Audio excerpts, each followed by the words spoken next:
Hello students, UPSC guiding principles channel में आप सभी का हार्दिक स्वागत है। हम उत्तराखंड एक समग्र अध्ययन जो कि परीक्षावाणी प्रकाशन की बुक है, इसको स्टडी कर रहे थे और हमने स्टार्ट किया था चैप्टर 3 को, उत्तराखंड एक ऐतिहासिक अध्ययन। इसमें हमने अपने प्रीवियस लेक्चर में प्रागैतिहासिक काल के बारे में पढ़ लिया था, आद्य ऐतिहासिक काल के बारे में पढ़ लिया था और प्रमुख लेख पढ़ लिए थे आद्य ऐतिहासिक काल के अंतर्गत। फिर हमने पढ़ा ऐतिहासिक काल, जिसको कि प्राचीन काल भी कहा जाता है, और अपने इस लेक्चर में हम पढ़ेंगे मध्यकाल को। ठीक है, तो चलिए स्टार्ट करते हैं। मध्यकाल, कुमाऊं का चंद राजवंश। कुमाऊं में कत्यूरी शासन के बाद सोमचंद्र के द्वारा 1020 से 1025 ईस्वी के मध्य चंद्रवंश की स्थापना की गई। कुमाऊं में कत्यूरी शासन के बाद सोमचंद्र के द्वारा 1020, ठीक है, यानी 1020 से 1025 ईस्वी के मध्य चंद्रवंश की स्थापना, या जिसे चंद्रवंश कहते हैं, की गई। सोमचंद के बाद उसका पुत्र आत्मचंद गद्दी पर बैठा। सोमचंद के बाद उसका पुत्र आत्मचंद गद्दी पर बैठा।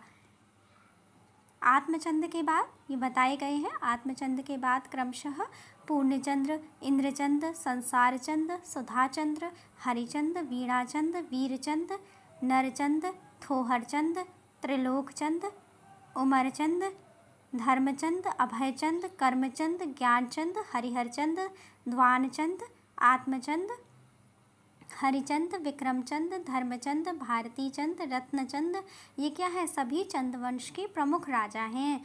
रत्नचंद, कीर्तिचंद, प्रतापचंद, ताराचंद, मानिकचंद, कल्याणचंद, पूर्णचंद, भीष्मचंद, रुद्रचंद, बालो कल्याणचंद, रुद्रचंद, लक्ष्मीचंद, त्रिमलचंद, दिलीपचंद, बाज बहादुर चंद, उद्योतचंद, ज्ञानचंद, जगतचंद, देवीचंद, अजीतचंद, कल्याणचंद, दीपचंद, मोहनचंद, शिवचंद व महेंद्रचंद आदि, इतने ये सब क्या थे? चंद राजा थे, चंद शासक थे, जिन्होंने कुमाऊं रीजन में शासन किया। प्रारंभ में इस राज्य में केवल राजधानी चंपावत के आसपास का ही क्षेत्र सम्मिलित था। ठीक है, प्रारंभ में इस राज्य में केवल राजधानी, जो कुमाऊं का जो क्षेत्र है, ये कहा जा रहा है कि इस राज्य में केवल राजधानी चंपावत के आसपास का ही क्षेत्र सम्मिलित था। लेकिन बाद में चंद शासकों ने वर्तमान नैनीताल, पिथौरागढ़, अल्मोड़ा तथा नेपाल के भी कुछ हिस्सों को उत्तराखंड राज्य के अधीन कर लिया था। नेक्स्ट है, इंद्रचंद ने रेशम व रेशमी वस्त्र के उत्पादन का कार्य शुरू कराया था। ऐसे एग्जाम में क्वेश्चन आ सकता है कि रेशमी वस्त्र का उत्पादन कौन से राजा ने कराया था या कौन से शासक ने कराया था? तो इसका आंसर है इंद्रचंद। इंद्रचंद ने रेशम व रेशमी वस्त्र के उत्पादन का कार्य शुरू कराया था। नेक्स्ट क्वेश्चन है, सन 1191 ईस्वी के बाद नेपाल डोटी के चल्ल नामांत राजाओं ने चंद शासकों को अपने अधीन कर लिया। इस अधीनता से मुक्तिचंद्र शासक भारतीचंद 1437 से 77 तक इसने क्या किया? नेपाल पर आक्रमण कर दिलाई। क्या बताया गया है कि सन 1191 ईस्वी के बाद नेपाल डोटी के चल्ल नामांत राजाओं ने चंद शासकों को अपने अधीन कर लिया था। ठीक है, और इस अधीनता से मुक्ति किसने दिलाई? इस अधीनता से मुक्ति दिलाई चंद्र शासक भारतीचंद ने। ठीक है, मुक्ति चंद्र शासक भारतीचंद ने नेपाल पर आक्रमण करके दिलाई। और जो भारतीचंद था, यह पहला चंद राजा था जिसने नेपाल पर आक्रमण किया। एग्जाम में एक बार क्वेश्चन भी आया था, ठीक है, कि नेपाल पर सबसे पहले आक्रमण करने वाला चंद राजा कौन सा था? तो इसका आंसर क्या है? भारतीचंद। भारतीचंद पहला चंद राजा था जिसने नेपाल पर आक्रमण किया। सन 1191 ईस्वी के बाद नेपाल डोटी के चल्ल नामांत राजाओं ने चंद शासकों को अपने अधीन कर लिया। चंद शासकों को किसने अपने अधीन किया था? जो चल्ल नामांत राजा थे उन्होंने। और इस अधीनता से, चल्लों की अधीनता से मुक्ति किसने दिलाई? मुक्ति दिलाई चंद्र शासक भारतीचंद ने नेपाल पर आक्रमण करके। ठीक है, जो भारतीचंद था, भारतीचंद पहला ऐसा चंद राजा था जिसने नेपाल पर आक्रमण किया था। नेक्स्ट है ज्ञानचंद। ज्ञानचंद का टाइम पीरियड कितना है 1365 टू 1420, 1365 से 1420। ज्ञानचंद वह पहला चंद राजा था जिसने दिल्ली के सुल्तान फिरोज शाह तुगलक के दरबार में भेंट लेकर गया था। ठीक है, ज्ञानचंद वह पहला चंद राजा था जो कि क्या था, दिल्ली के सुल्तान था फिरोज शाह तुगलक, उसके दरबार में भेंट लेकर गया था। ठीक है, तो इसका क्या आंसर है, ज्ञानचंद। ज्ञानचंद ऐसा पहला चंद राजा था जो कि दिल्ली के सुल्तान फिरोज शाह तुगलक के दरबार में भेंट लेकर जाता है। सुल्तान ने यानी फिरोज शाह तुगलक ने ज्ञानचंद को गरुड़ की उपाधि दी थी। ठीक है, क्वेश्चन आया था एग्जाम में कि गरुड़ की उपाधि किसे दी गई है, तो इसका आंसर था ज्ञानचंद को। और किसने दी थी, फिरोज शाह तुगलक ने। फिरोज शाह तुगलक ने ज्ञानचंद को गरुड़ की उपाधि दी थी और इसीलिए ज्ञानचंद गरुड़ ज्ञानचंद भी कहलाया। नेक्स्ट है, बालो कल्याण चंद ने मणकोटी राज्य को जीतकर चंद राज्य में मिलाया और अपनी राजधानी चंपावत से अल्मोड़ा ले गया। बालो कल्याण चंद ने मणकोटी राज्य को जीतकर चंद राज्य में मिलाया और अपनी राजधानी चंपावत से अल्मोड़ा ले गया। नेक्स्ट है, रुद्रचंद अकबर का समकालीन चंद राजा था। रुद्रचंद अकबर का समकालीन चंद राजा था। एग्जाम में पूछ लिया जाता है कि अकबर का समकालीन चंद राजा कौन सा था, तो रुद्रचंद अकबर का समकालीन चंद राजा था। तराई पर अधिकार कर वर्तमान रुद्रपुर नगर की स्थापना इसी रुद्रचंद ने ही कराई थी। ठीक है, जब रुद्रचंद ने तराई पर अधिकार किया तो जो वर्तमान रुद्रपुर नगर है इसकी स्थापना भी रुद्रचंद के द्वारा ही कराई गई है। अल्मोड़ा का मल्ला महल भी रुद्रचंद ने बनाया है। ठीक है, अल्मोड़ा का मल्ला महल किसने बनाया है, अल्मोड़ा का मल्ला महल बनाया गया है रुद्रचंद के द्वारा। ठीक है, नेक्स्ट है, लक्ष्मी चंद नामक चंद राजा ने बंदोबस्त कार्यालय न्योवाली व बिष्टाली कचहरियाँ खुलवाई। लक्ष्मी चंद नामक चंद राजा ने बंदोबस्त कार्यालय न्योवाली व बिष्टावली कचहरियाँ खुलवाई, राज्य कर्मचारियों की श्रेणियाँ बनवाई तथा अनेक प्रकार के करों का सृजन किया। ये सब काम किसने किया, लक्ष्मी चंद ने। और लक्ष्मी चंद ने कई बड़े बड़े बगीचे लगवाए और अनेक मंदिरों का जीर्णोद्धार कराया। लक्ष्मी चंद ने क्या क्या कार्य किए, लक्ष्मी चंद नामक चंद राजा ने बंदोबस्त कार्यालय न्योवाली व बिष्टाली कचहरियाँ खुलवाई और साथ ही राज्य कर्मचारियों की श्रेणियाँ बनवाई तथा लक्ष्मीचंद ने ही अनेक प्रकार के करों का सृजन किया और लक्ष्मीचंद ने कई बड़े बड़े बगीचे लगवाए और अनेक मंदिरों का जीर्णोद्धार कराया। नेक्स्ट है, त्रिमल चंद को शाहजहाँ ने बहादुर व जमींदार की उपाधि दी थी। त्रिमल चंद ने त्रिमल चंद को शाहजहाँ ने बहादुर व जमींदार की उपाधि दी थी। ठीक है, त्रिमल चंद को बहादुर व जमींदार की उपाधि किसने प्रदान की थी, शाहजहाँ ने। शाहजहाँ ने बहादुर व जमींदार की उपाधियाँ किसे दी थी, त्रिमल चंद को। ठीक है, त्रिमल चंद को शाहजहाँ ने बहादुर व जमींदार की उपाधियाँ दी थी। थल में एलोरा के कैलाश मंदिर जैसा एक हथिया देवाल का निर्माण बाज बहादुर चंद ने कराया था। जो थल क्षेत्र है वहाँ पर एलोरा के कैलाश मंदिर का जैसा एक हथिया देवाल का निर्माण बाज बहादुर चंद ने कराया था। कई बार क्वेश्चन पूछ लिया जा सकता है या पूछ लिया जाता है कि बाज बहादुर चंद ने किसका निर्माण कराया, तो क्या हो जाएगा, एक हथिया देवाल का निर्माण कराया। या ऐसे पूछा जाता है कि बताइए एक हथिया देवाल का निर्माण किसके द्वारा कराया गया, तो बाज बहादुर चंद के द्वारा एक हथिया देवाल का निर्माण कराया गया था। और एक हथिया देवाल किसकी तरह लगता है, एलोरा के कैलाश मंदिर के स्वरूप ये दिखाई देता है या इस तरीके से है। ठीक है, थल में एलोरा के कैलाश मंदिर जैसा एक हथिया देवाल का निर्माण बाज बहादुर चंद ने कराया था। नेक्स्ट क्वेश्चन है, चंद राजाओं में नेपाल पर आक्रमण करने वाला दूसरा शासक उद्योत चंद था। चंद राजाओं में नेपाल पर आक्रमण करने वाला दूसरा चंद शासक उद्योत चंद था। और अभी हमने क्या पढ़ा, नेपाल पर सबसे पहली बार आक्रमण करने वाला कौन सा शासक था, जिसने सबसे पहली बार नेपाल पर आक्रमण किया?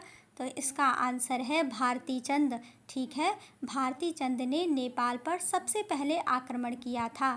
ठीक है, ये भारती चंद क्या है? पहला चंद राजा था जिसने नेपाल पर आक्रमण किया। और ऐसे ही दूसरा चंद राजा कौन है जिसने कि नेपाल पर आक्रमण किया? तो इसका आंसर है उद्योत चंद।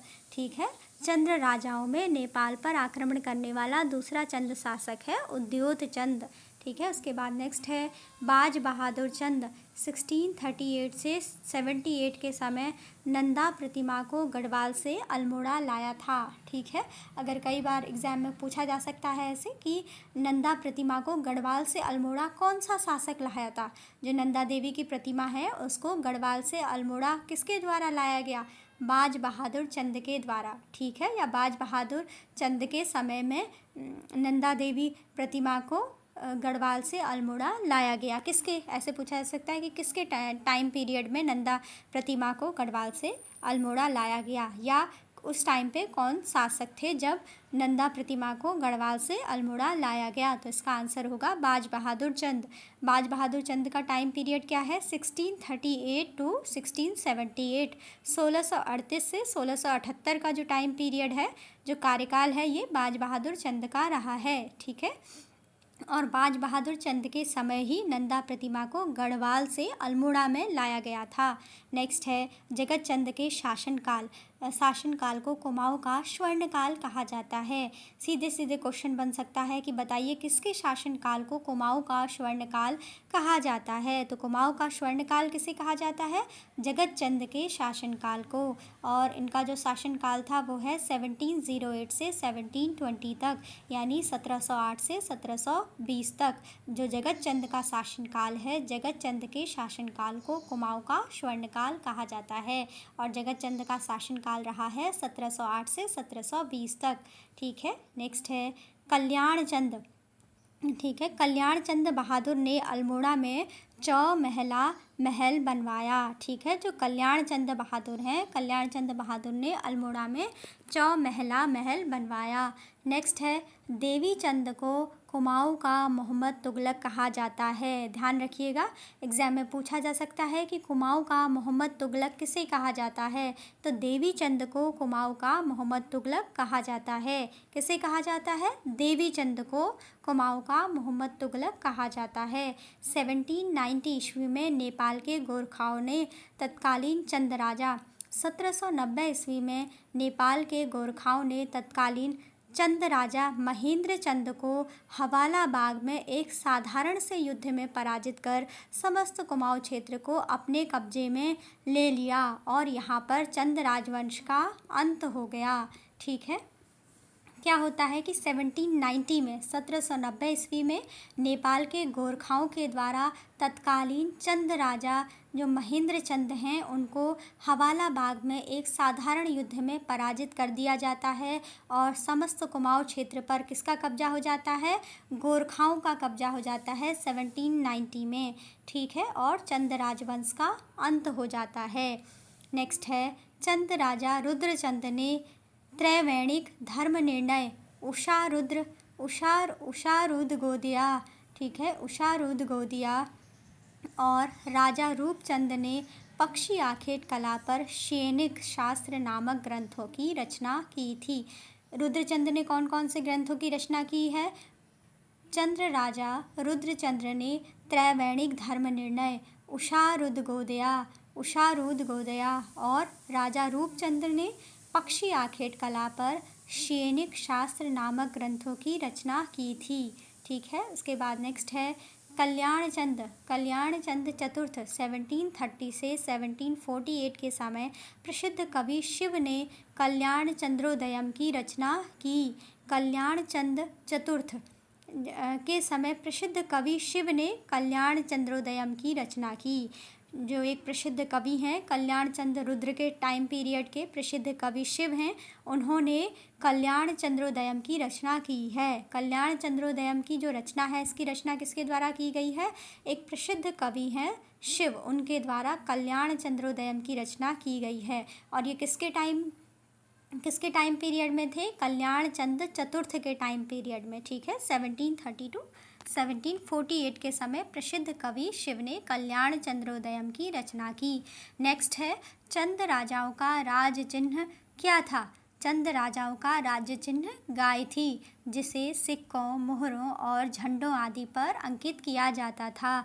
चंद राजाओं का राज्य चिन्ह गाय थी, जिसे सिक्कों, मोहरों और झंडों आदि पर अंकित किया जाता था। चंद राजा शिव उपासक थे। चंद राजा कैसे थे? शिव उपासक थे। चंद राजाओं ने देवी, शिव, सूर्य, गणेश व विष्णु के कई मंदिर बनवाए। बैजनाथ का लक्ष्मी नारायण मंदिर चंदों ने ही बनवाया था। ठीक है, चंद राजा कैसे थे? शिव के उपासक थे और चंद राजाओं ने देवी, शिव, सूर्य, गणेश व विष्णु के कई मंदिर बनवाए। बैजनाथ का लक्ष्मी नारायण मंदिर चंदों ने ही बनवाया था। चंद्र राजाओं के शासनकाल में कुमाऊं क्षेत्र में भूमि निर्धारण का कार्य करने के साथ ही ग्राम प्रधान या मुखिया की नियुक्ति करने की परंपरा शुरू हुई। क्या कहा गया है कि चंद राजाओं के शासनकाल में कुमाऊं क्षेत्र में भूमि निर्धारण का कार्य करने के साथ ही ग्राम प्रधान या मुखिया की नियुक्ति करने की परंपरा भी शुरू हुई। कभी एक बार प्रीवियस ईयर्स में ये भी क्वेश्चन पूछा गया है कि सबसे पहले मुखिया की जो नियुक्ति है या जो ग्राम प्रधान की नियुक्ति है, ये जो परंपरा है, ये कहाँ से शुरू हुई? तो ये शुरू होती है चंद राजाओं के शासनकाल से। ठीक है, चंद राजाओं के शासनकाल में कुमाऊं क्षेत्र में भूमि निर्धारण का कार्य करने के साथ ही ग्राम प्रधान या मुखिया की नियुक्ति करने की परंपरा शुरू हुई है। किसके शासनकाल में? चंद राजाओं के शासनकाल में ग्राम प्रधान या मुखिया की नियुक्ति करने की परंपरा शुरू हुई। इस समय संपूर्ण कुमाऊं क्षेत्र में उन्नति के लिए अनेक कार्य किए गए। ठीक है, किसके शासन में? चंद राजाओं के शासनकाल में। नेक्स्ट है, कुमाऊं क्षेत्र के प्रमुख किले। ठीक है, सबसे पहला है खगमरा किला। खगमरा किला कहाँ है? अल्मोड़ा में। अल्मोड़ा के पूर्व में स्थित खगमरे किले का निर्माण राजा भीष्मचंद ने 1555 से 1560 में कराया था। ठीक है, खगमरा किला कहाँ है? ये एग्ज़ाम में पूछा गया था प्रीवियस ईयर में। ठीक है, कि जो खगमरा का किला है वो किसने बनवाया? तो इसका आंसर था भीष्मचंद ने बनवाया। अल्मोड़ा के पूर्व में स्थित खगमरे किले का निर्माण राजा भीष्मचंद ने कराया था। नेक्स्ट है लाल मंडी का किला। लाल मंडी का किला कहाँ है? अल्मोड़ा में है। लाल मंडी का किला अल्मोड़ा के पलटन बाजार स्थित छावनी के भीतर लाल मंडी किले को 1563 में राजा कल्याण चंद ने बनवाया था।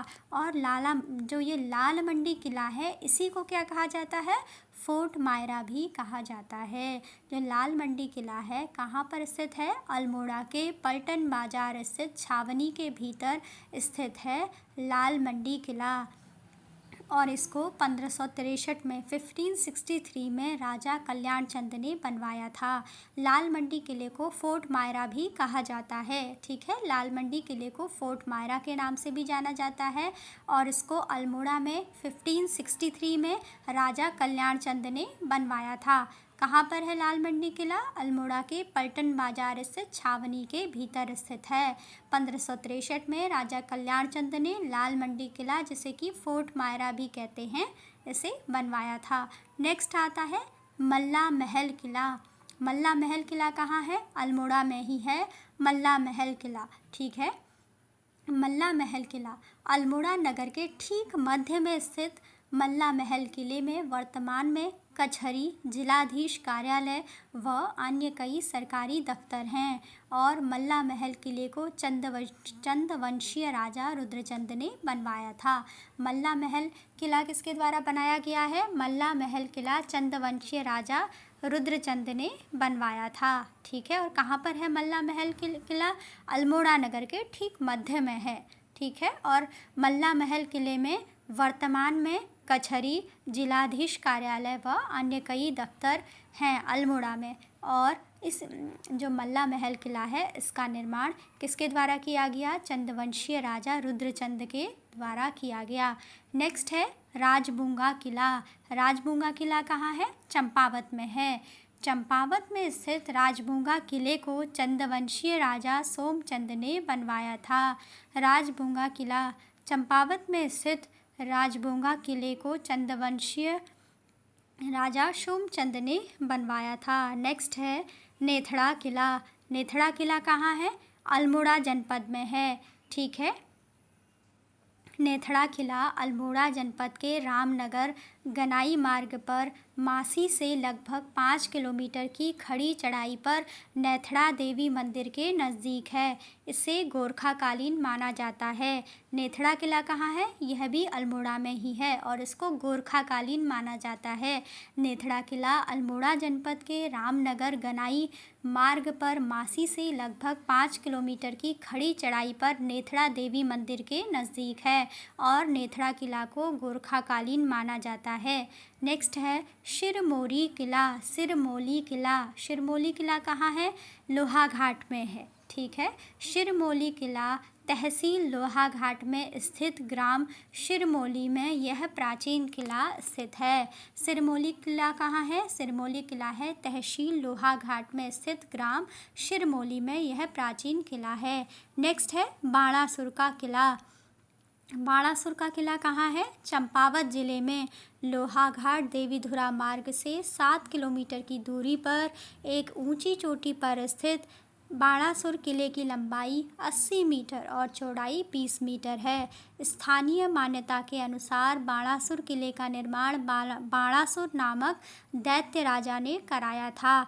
स्थानीय भाषा में इसी बाणासुर के किले को मारकोट भी कहा जाता है। ठीक है, बाणासुर का किला कहाँ पर है? बाणासुर का किला है चंपावत जिले में लोहाघाट देवीधुरा मार्ग से 7 किलोमीटर की दूरी पर एक ऊंची चोटी पर स्थित बाणासुर किला है। बाणासुर किले की लंबाई 80 मीटर, चौड़ाई 20 मीटर है और स्थानीय मान्यताओं के अनुसार बाणासुर किले का निर्माण बाणासुर नामक दैत्य राजा ने कराया था और स्थानीय भाषा में इस बाणासुर के किले को मारकोट कहा जाता है। नेक्स्ट है गल्लाचौड़। गल्लाचौड़ कहाँ पर है? गल्लाचौड़ एक किला है जो कि चंपावत में है। गल्लाचौड़ किला कहाँ है? गल्लाचौड़ एक प्राचीन किला है जो चंपावत में है और इसे किसने बनाया था? राजा गोरिल ने बनवाया था। गोल्ला क्या है? गोल्लाचौड़। गोल्लाचौड़ यह प्राचीन किला चंपावत में है जिसे राजा गोरिल ने बनवाया था। ठीक है, किसकी बात हो रही है? गोल्लाचौड़ की बात हो रही है कि गोल्लाचौड़ एक प्राचीन किला है जो चंपावत में है और गोल्लाचौड़ को राजा गोरिल ने बनवाया था। नेक्स्ट है बाउल की गढ़ किला। ठीक है, बाउल की गढ़ किला कहाँ है? पिथौरागढ़ में है। पिथौरागढ़ का जो बाउल की गढ़ किला है उसका निर्माण 1791 में यानी 1791 में गोरखा शासकों द्वारा किया गया था। बाद में अंग्रेज़ों के कब्जे के बाद लंदन फोर्ट कहलाया। इसी का नाम क्या है? अब लंदन फोर्ट कहलाया बाद में, जो क्या है? बाउल की गढ़ किला है और अब इसका नाम बदलकर क्या हो गया है? सोरगढ़ किला किया जाना प्रस्तावित है। ठीक है, जो क्या है? बाउल की गढ़ किला है, ये कहाँ पर है? पिथौरागढ़ में है और इस किले का निर्माण 1791 में 1791 में गोरखा शासकों के द्वारा किया गया था और बाद में अंग्रेज़ों के कब्जे के बाद इसका नाम क्या हुआ? लंदन फोर्ट हुआ और अब इसी बाउल की गढ़ किले का नाम बदलकर सोरगढ़ किला किया जाना प्रस्तावित है।